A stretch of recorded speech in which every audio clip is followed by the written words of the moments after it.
Now this pretty little cloth, which is about the same size as the other bobbin lace cloth, and dates to about the same period, which was probably the 20s and 30s, or as possibly as late as the 40s, it's hard to really say, is also a beautiful piece of bobbin lace.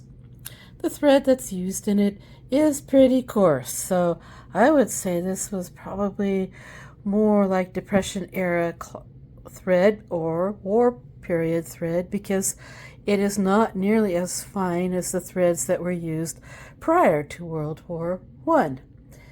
However, it was a cloth that could have been used on a small table in a very nice home that a person would love to show off their up and coming monetary or wealth, the type of lifestyle, even if they weren't really, really wealthy. However, be that as it may, I still love this cloth, and I love to use it on my round table whenever it's clean and tidy and not wrinkled.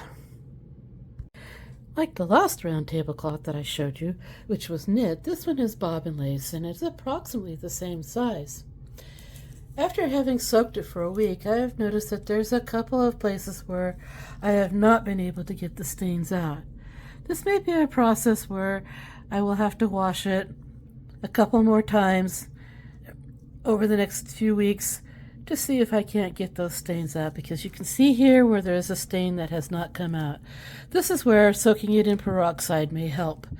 But for the purposes of the pinning process today, I thought I would go ahead and pin it out, let it dry, see what other spots need to be fixed or need to be cleaned, and then we will try and do it again at a later date. You will notice that on the center of this cloth, it is kind of like a cross-shaped. I will start my pinning by putting a pin here and a pin here and one in here, and then I will move across and do the ones over there. Once I have this line done, then I will come over here and I will do this line and this line. Now you see how nice and flat that center is. However, it is not completely wrinkle-free, and that will happen only when I start pinning the laces. What I will do next is go around each of these and put in pins all along in this area. Once I have done that, then I will start to come out here and do this and pull out the lace so that it comes out nice and tight. When you do this part of it, it will actually tighten up the linen part in here, and you won't see the wrinkles when it dries. Now you see I have one of the corners pinned. The lace is stretched out very nicely, and in the process I have discovered there are numerous places on this lace that are going to need repairs, unfortunately. I believe that this poor piece of lace, although very, very beautiful, saw some very hard use. And I also think that the thread that was used in it was of very low quality. It's very coarse, and it seems to fall apart very easily. An example of where it needs repairs are like right in here where it's coming apart.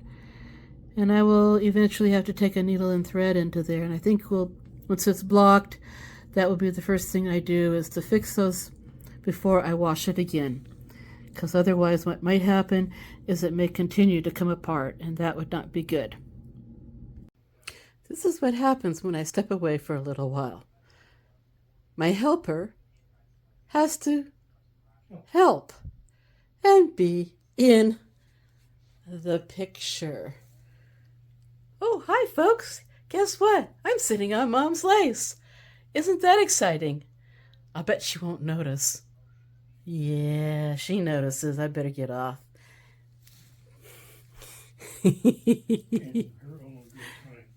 Yeah, especially in her own good time.